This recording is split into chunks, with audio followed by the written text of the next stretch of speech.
All right, so recursion, everyone's favorite topic. Actually, the bane of freshman CS students, but beloved by FP nerds, fractional programming. I like it a lot. Let's get into it. Let's start off by just talking about JavaScript. How does it keep track of what's executing? What is the actual internals of the JavaScript engine doing when we call a function? Well, calling a function pushes a new frame on top of the call stack and begins execution in the new frame. So you can see, a stack trace here inside function 3. We have a call to function 1, which calls function 2, which calls function 3, prints a stack trace on the inside. And we see the stack trace function 3, 2, 1. And this is our line 1 at the top. JavaScript does print stack traces backwards. Conventionally, actually, the stack grows down from the top of memory. That would mean that the last called function is at the bottom of the stack.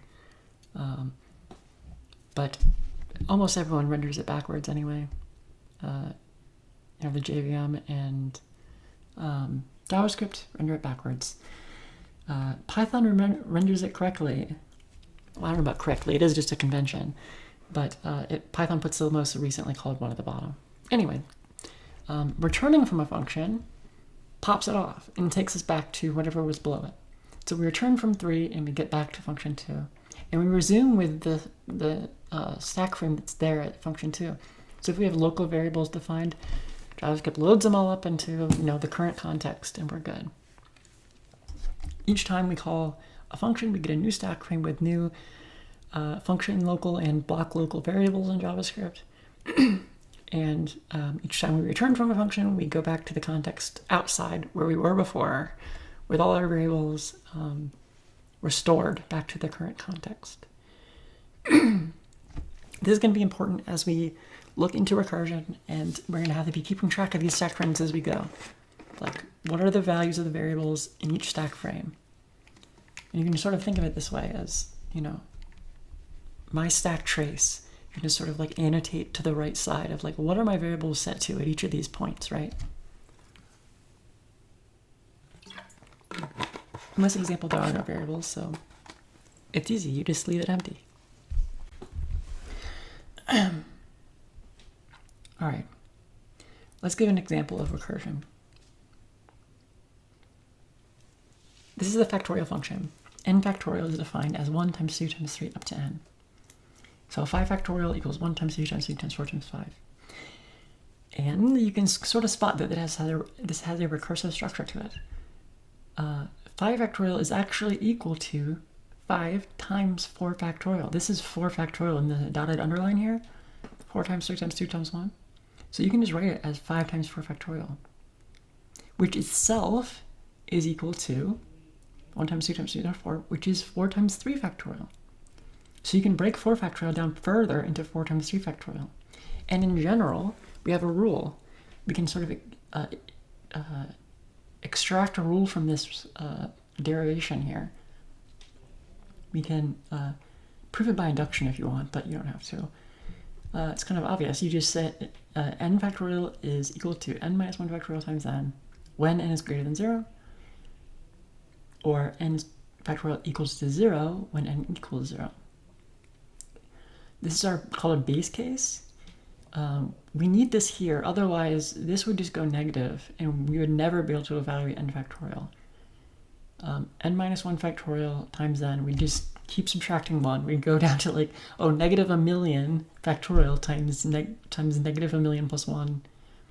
And just keep going and keep going. We need a base case to terminate this recursion. Here's the code, and it translates exactly from this is called a recurrence, when these are integers, which they have to be in this case. Although you can do an analytic continuation, that is not what we're dealing with here. So we have a factorial function that takes n. If n equals 0, then we return 1. This is a base case. This is our bottom one here. And if otherwise, if a statement does not return true, then we move on to this line 6, return n times factorial of n minus 1. This is kind of wild, right? You're just calling the factorial function from itself, but that's valid. It will just start a new stack frame for the factorial function with a new n in its context. And you'll eventually get down to n equals 0, right? And then it will return 1. And then this factorial call will return and multiply by n. And that will return to the upper level, to the level above it. Or I guess you could say below it in the stack trace, because it's backwards. And that will return out of this factorial call, multiply by n. This is recursion. The trick to recursion that you use when you're comfortable with recursion is to just trust the recursion. We can trust that the factorial of n equals factorial of n minus 1 times n. We just write that. We write that code and trust that it will work. We don't fuss over what's going on down there in the recursion tree of calls, or in this case, it's just a straight line. We just care about the recursion case, and we make sure that our base case is fine. And you develop this intuition for trusting it. You can satisfy yourself that this algorithm is valid just by looking at the recursive case and looking at the base case and verifying to yourself that they both make sense.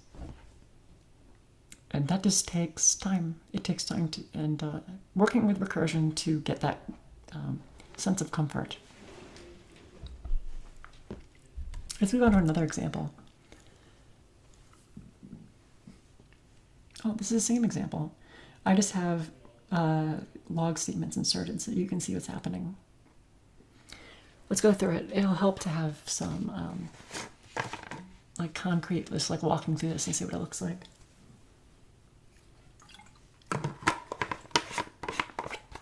So we're evaluating a factor of 5 to start. This is line 15. We've defined a function up top, but we start off with a call on line 15. We call factor of 5. We're evaluating factor of 5. That's the first line here. We have a recursion case because n is not equal to 0 yet, so we don't hit this yet. We get to this line, recursion case, evaluating 5 times factor 4. We evaluate it. The next line is evaluating factor 4. This is this fact of n minus 1, so it's evaluating factor 4. And we come back up to the top, evaluating factor 4. We get past this base case because it doesn't ring true yet, to the recursion case, evaluating 4 times factor of 3. And in fact, we evaluate it.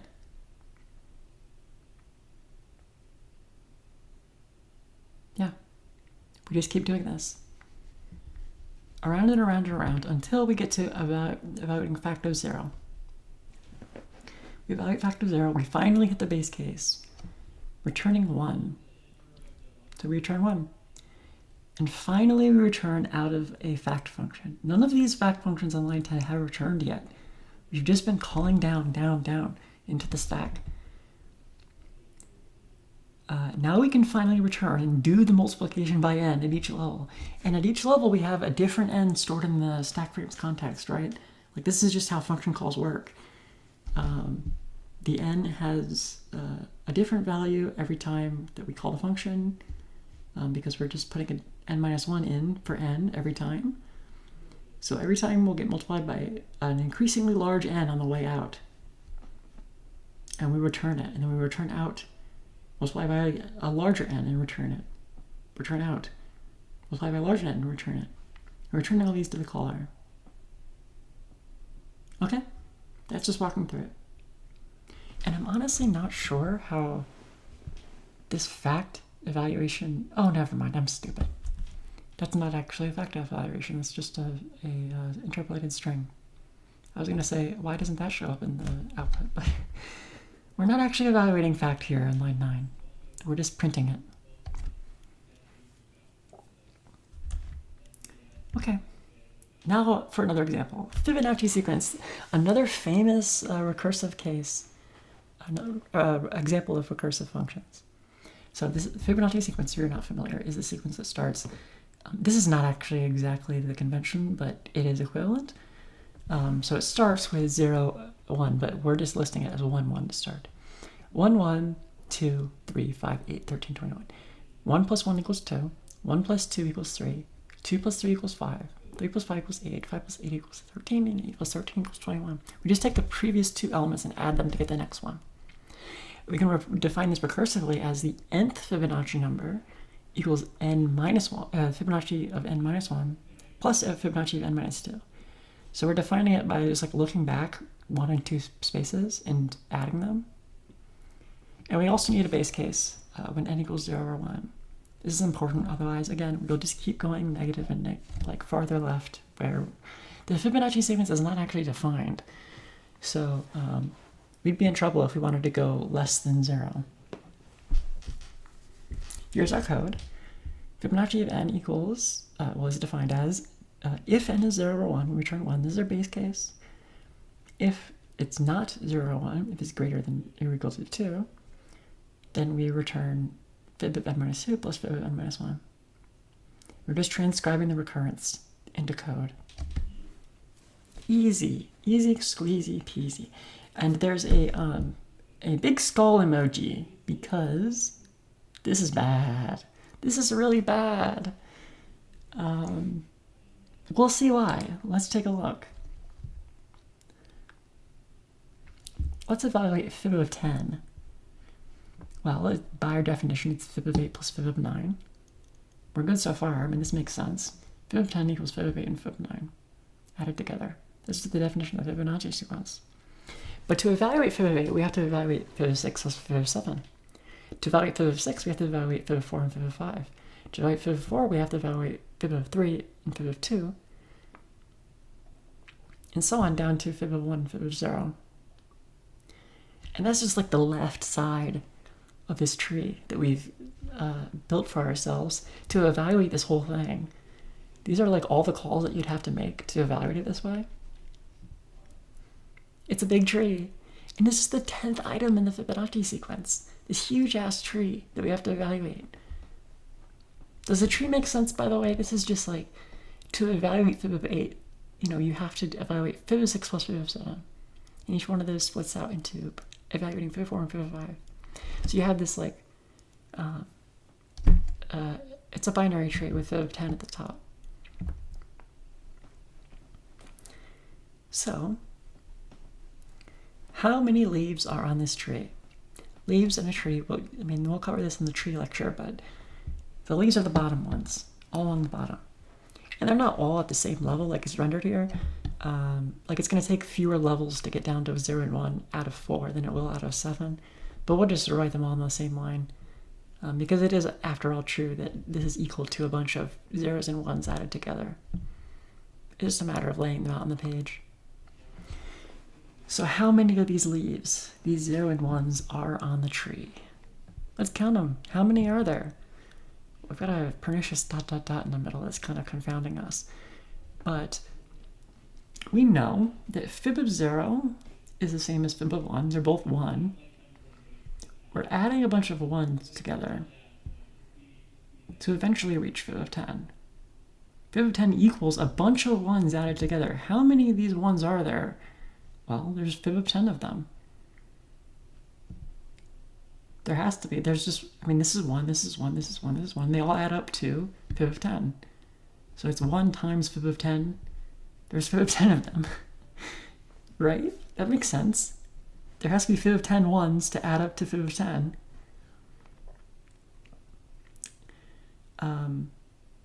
Yeah, fib of 10 is not that huge. I think it's like 10 million or something. No, it's not even that much. It's like hundreds or thousands. I don't know off the top of my head. It's in my speaker notes, but I can't see them right now. And we have to, but it's already quite large, and you can see that as we want to evaluate the 200th Fibonacci number, I mean, this is growing with 2 to the n. This is like, because a binary tree. And even though the binary tree is not complete, it's not really a straight line like it's rendered here, we are dealing with an exponential here. And I have another slide explaining exactly what it is. If you take elementary number theory, comes in handy sometimes. Fibonacci of n is a linear recurrence relation which you can solve using the techniques you learn in number theory or in a combinatorics course probably. And you can find that phi of n is proportional to this constant phi, or phi, depends on how you want to pronounce that. People have different ideas about that. But Fibonacci of n is proportional to phi to the nth power. Phi is the golden ratio. You might have heard of that. The Acropolis in Athens is awash in uses of the golden ratio, and that's what is showing up here as well. So Fibonacci of n is proportional to this phi, which is just some number, to the nth power. Not looking good, right? I mean, this is an exponential, and exponential algorithms are not our friend. Yeah, and there's just some CS knowledge that we have a constant branch vector here, so the total number of nodes is at least big O. It might be off by a constant factor, but it's big O, or there might be also lower order terms, but big O of its number of leaves. And so the final analysis is that our fib of n function, runs in big O of phi to the n power, aka the notorious exponential time. Not good. It's not good. So what can we do about this? Well, we can look at the problem again. See how we are evaluating fib of 8 here. We're also evaluating fib of 8 over here. We're evaluating fib of 7 here, and fib of 7 here, and fib of 7 here. We're evaluating multiple times. We're doing the same work lots of times. I've colored them in different colors. So the reds are fib of 6, and the yellows are fib of 5. There are some overlapping subproblems here. If you've heard of dynamic programming, this should be screaming dynamic programming, but we're not doing that right now. We're doing recursion. So the brute force method for turning a terrible, recursive tree that grows exponentially into something that's manageable is called memoization, where we try to cache the results of recursive calls. These ones that we're doing multiple times, the ones that are in yellow are all the same call. Let's just cache the result of the call, and we can do it once, and then we'll be done, and it won't be too bad. In fact, we can eliminate all but a linear number of calls. We still have to figure out what the Fibonacci of n function is. We have to evaluate it, but we only have to do it big of n calls because they're all cached. We only have to do each one once, and there's n of them. So this is our old code. This is phi to the n calls, or phi to the n calls, and we have transformed it into this new code. We have a fibber class. We're using the old pre-ES6 style classes here, I guess. Function fibber. Fibber is our class, and we'll have a cache property on it, which is just an object, which is empty to start with. And we define a fib method, which is a function that takes n. We want to find the Fibonacci, the nth Fibonacci number. So if n is 0 or 1, that's our base case, return 1. In our recursive case, we check the cache first. It's that easy. Just check if this .cache n is undefined, then we have to do the evaluation. But if not, we just return the value out of the cache. And by the way, if we do the evaluation, we put it in the cache. So the next time we check the cache, it'll be there. And then finally, we just create a new fibber with a new cache inside of it and call .fib5. So the idea here is to just cache the results of the call after we make the call. Here we have just 2 calls here, and we do the addition and store it in the cache. So this .cache n, wherever it's populated, represents the nth Fibonacci number. Okay, this is memoization. That's not a typo, or I'm not slurring my words. It's not memorization. It's memoization. This is called memoizing the function. And this is just a really dumb, easy way to turn a terrible recursive implementation into one that works. You can use it wherever you want. All right, new example, binary search. We're out of the realm of math mostly at this point. So our problem, given some number n and a sorted array of numbers, has to be sorted, is n in the array or not? Just return true or false if it's in the array or not. So our naive solution, the one that we might think of first, is to just check the entire array. Like it's the common sense answer, right? You just check them all from the left to the right. I equals 0 up to array.length, and just check array I for every single I and see if you find our number n or not by the time we reach the end. So what's the average case performance of our naive solution? We're checking, this goes back to the asymptotic analysis lecture. We're checking, on average, assuming the n's are uniformly distributed with respect to the indices of the array, whatever. We just sort of assume that normally, usually. What is the average case performance? Well, it's going to get, on average, through half of the array by the time it finds anything, if it finds anything at all.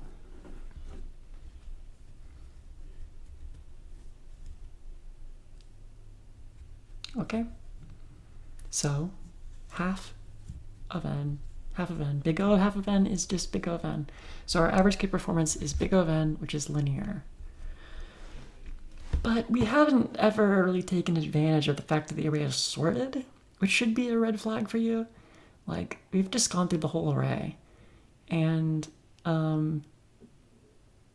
we're sort of leaving out some of the structure of the problem that might be useful to us, right? And in fact it is. If an array is sorted, just common sense, you don't look for small values at the end of the array, right? Because it's sorted in ascending order, we're assuming.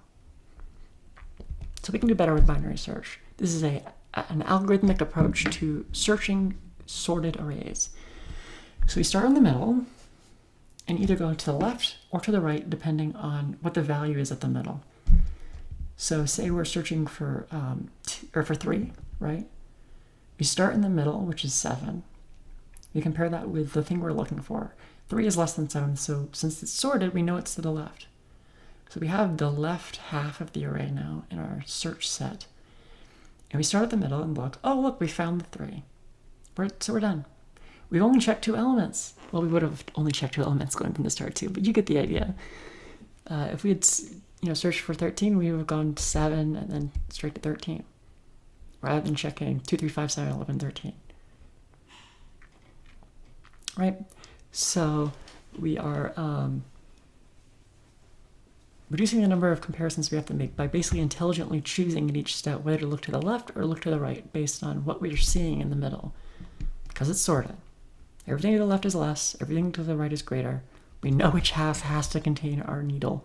This is the terminology that we use, is needle, because it's like looking for a needle in a haystack. So the thing we're searching for is called the needle. We can look at their code here too. Binary search. The base case, no elements in the array. That's an easy base case. We just return false. The needle is not there because there's no elements. If there's one element in the array, then we can return, just check whether that element is equal to the needle. If it is, then return true. If it's not, return false. And then in the recursion case, we have more than one element in our array. We are going to split it down the middle, or at least look in the middle, and compare whether our needle is less than this thing in the middle, the array at the midpoint. And if it's less, then we look at the left side. And if it's greater, then we look at the right side. And this is basically just copying the array to a new array that has only the indexes from 0 to the midpoint. And this is the recursive call. We're doing a recursive call of, to the binary search function, where we've reduced the problem size, right? We've cut the array in half. So this is good for us. This is the point of recursion, this is the thing you should be expecting in a recursive case, is to reduce the size of the problem each time, because that helps you get to a solution. So we've reduced the size of the problem by basically cutting it in half. Now we only have to search half of the array, and we're still searching for the same thing, so we pass that in. And we go back up to the top. Again, we're just trusting the recursion. We trust that okay, this works for the overall array, so it must work for like half of an array. So we just call the function with half of the array, the same function as before, and just keep working our way down. This is the implementation of binary search with a recursive approach. All right? Just trust the recursion.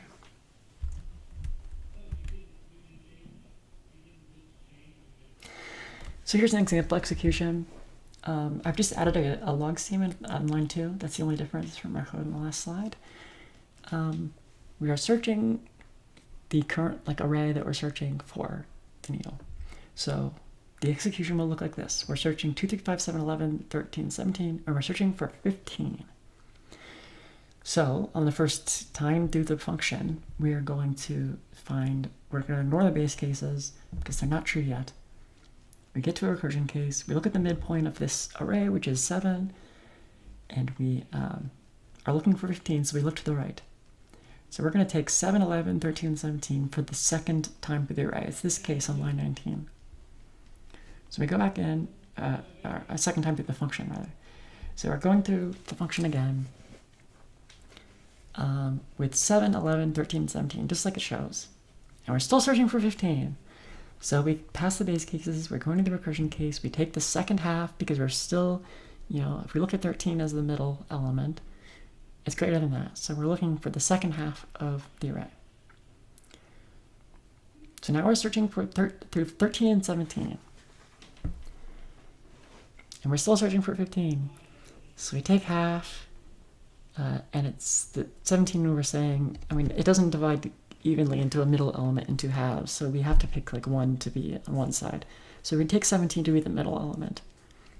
And we get down to this case on line 17, where we're taking the first half of this array. So we're searching just 13 for the element 15.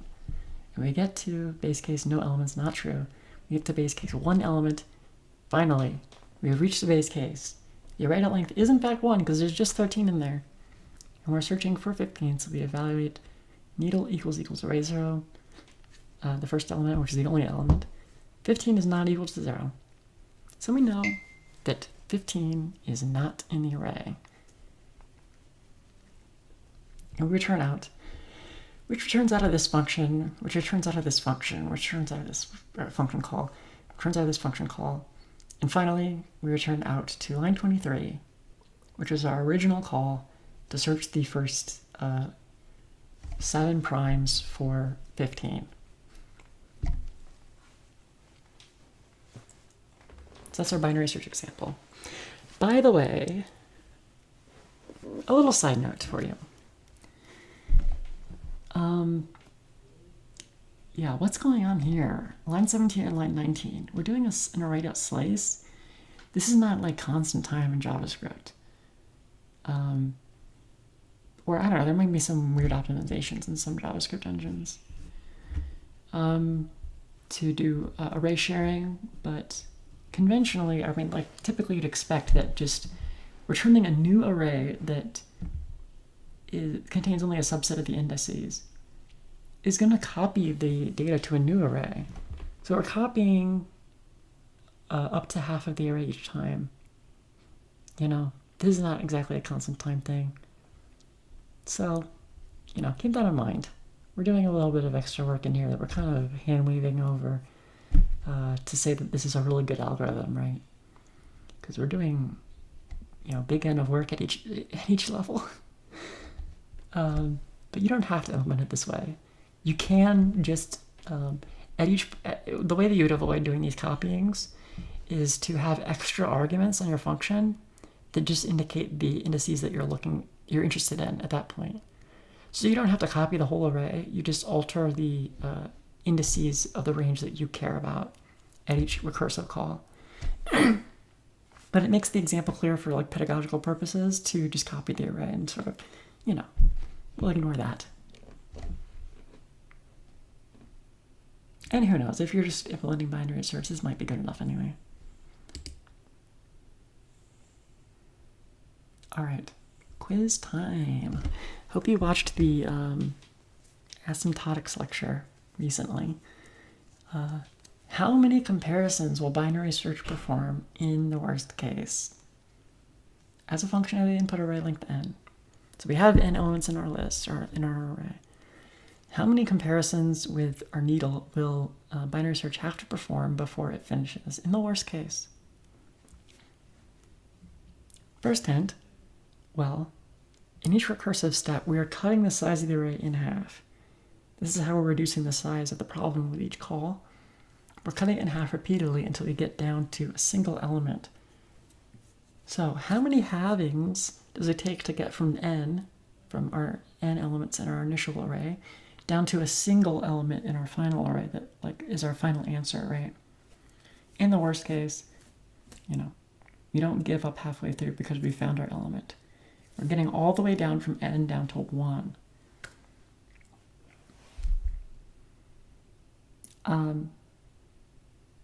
Another hint, it's the same in the other direction. How many n doublings does it take to get from 1 up to n?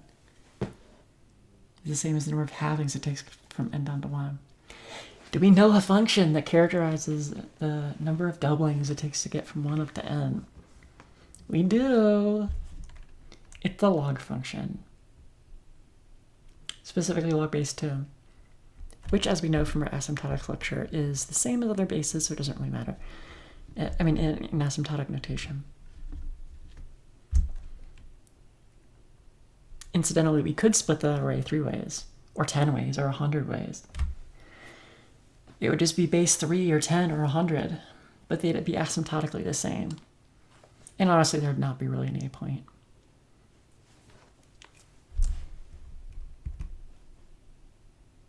All right. So that is, oh, by the way, if we take into account this extra n work we're doing at each level, so there's log of n levels we're going down, and we are doing sort of this hush-hush n extra work at each level of the recursion. That is n levels, and in each one we're doing n work. Or sorry, there's log n levels, where at each level we're doing n extra work. So that's n log n is our actual running time of this algorithm. Although copying arrays is quite efficient. We'll get to that in a later lecture. All right. Divide and conquer. This is a approach in your algorithmic toolbox that you should be keeping in mind when you're given a new problem to solve. What are the things that I can do to solve this problem?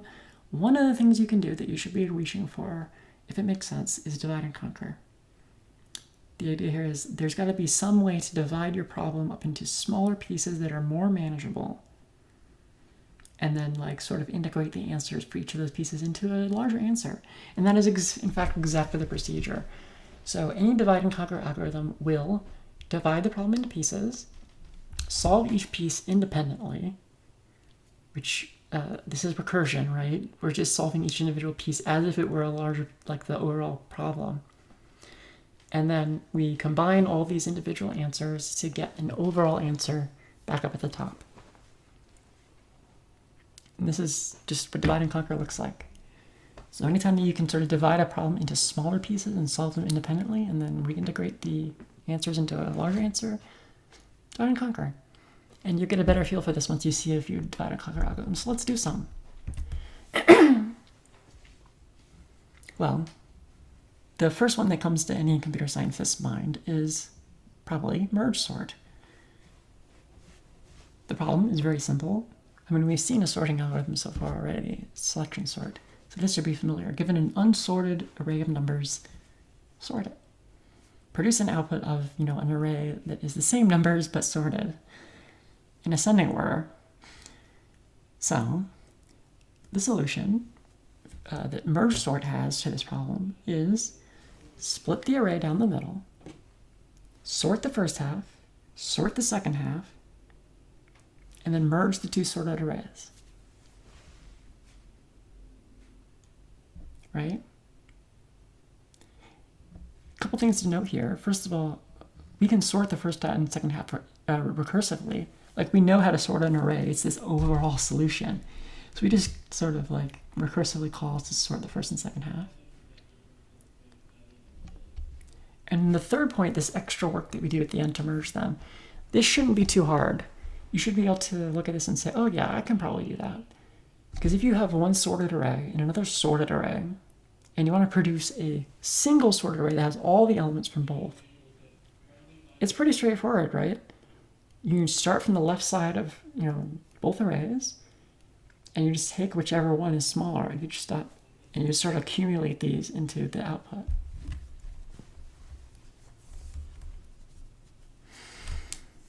So here's the code. It's kind of a lot. We'll walk through it. Merge sort of some array. This is our function. Base case is pretty obvious. We just say if the array has gotten down to 0 or 1 element, we return the array itself. It's already sorted. We're already good.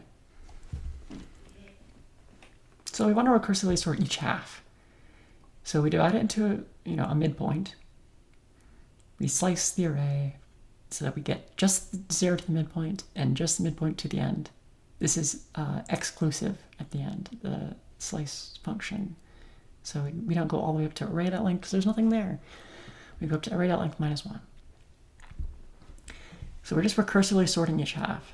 And we trust the recursion. We cross our fingers and say, yes, this will work. So when we're done with this line 9 and line 10, we will have two sorted arrays that are the first half sorted on its own. And it's the same array, by the way. We are just sorting in place. We've just sorted the elements of the left half, and we sorted the elements of the right half with respect to each other. But now we have two sorted arrays that need to be merged into a single array. And there might be some that are smaller in one, some that are smaller in another. They need to be interleaved so that the overall array is sorted. And we just do the sorting. I mean, this is just mechanical. We're basically just marching through both sides at once and saying okay, which one is smaller at any given time? And we take that one and we push it onto the result array. Yeah, there's a little bit of complication here because these cases on line 16 and line 18 handle whether if we've already taken everything from one side, then we have to take it from the other side because that's the only option left. So we just have a couple of extra cases here. This is mechanical. You can just look through it. This is just merging the two sorted halves into an overall sorted array. Okay. And then we return the result. So this will return up to, whichever one called it. It is fine to have two recursive calls in the same function. We did that with the Fibonacci function, right? So we're sorting the left side in place, we're sorting the right side in place, and then we're merging them into a new array, which we will return. I guess it isn't in place, is it? Yeah. Sorry about that. Because we're creating a new result array here on line 14, and then we push things onto it and return it. Yeah, of course. Okay. This is sort of what the recursion tree looks like. We are trying to sort 3, 2, 1, 4. So this will break down into merge sort 3, 2, merge sort 1, 4. Right? And then the 3, 2 part is this first section, this first paragraph, which breaks down to merge sort of 3, merge sort of 2, and we merge the results of both of those. And we hit the base cases. 3 and 2 are already sorted. So we just need to merge 3 and 2, which means we'll take the 2 first and then the 3. That's our merge algorithm. And the 1 and 4 go down to this case of the tree. I've sort of just linearized it. 1 and 4, merge sort of 1, merge sort of 4. These are base cases. This should actually be a 4, not a 2. That's a typo. And then we take the results of these return up to here, and we merge them together. And so our merge algorithm, this is going to sort to 2, 3, and this is going to sort to 1, 4.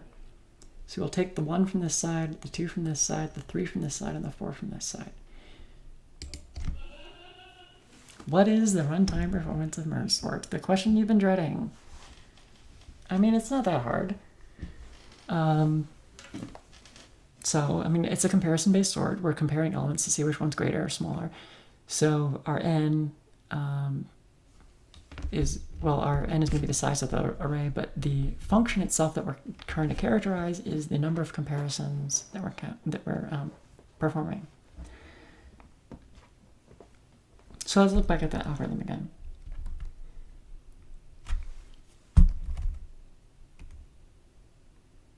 Yeah, let's look at the code. So we are cutting the problem in half and doing a recursive call this way. We're cutting the problem in half and doing a recursive call this way. It seems that we are cutting the half at each level down. We've got two sides of the tree, but we're cutting the problem size in half at each level. So if we're cutting it in half at each level on the way down, then the number of times that it takes for us to get out of this base case of one element, the tree is going to be log n tall. It's going to be log n levels tall. So we're cutting it in half at each level. And the tree is splitting in half at each level. So you've got a recursion tree with log n height. And how big is each level? Well, we've got these slices, which are going to be log n work. So 2 log n, or sorry, not log n, I'm sorry, linear work. So here's n work, here's n work. I mean, it's n over 2, but it's the same as big O of n. And then we have our merge, which just runs over the array length. I mean, this is just adding left index and right index is less than array length, and either left or right index increases by 1 each time. So we're just looping over the whole array in this case. So this is big O of n work. In fact, it's exactly n work.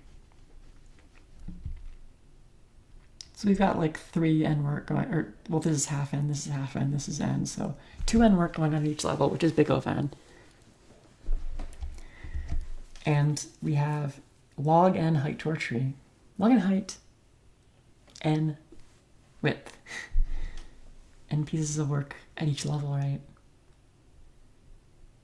Well, actually, we're doing this twice at each level because the left half has to be merged and the right half has to be merged. But this is just a constant factor. You know, we're doing a constant factor of n work at each level. It's a little bit involved, but you can sort of look at you can draw out the recursion tree for an example problem and see that you're just doing n work at each level, big O n work rather. And since we're cutting the problem in half at each level, that's log n height n at each level. So the overall running time merge sort, the number of comparisons is big O of n log n, where n is the size of the array.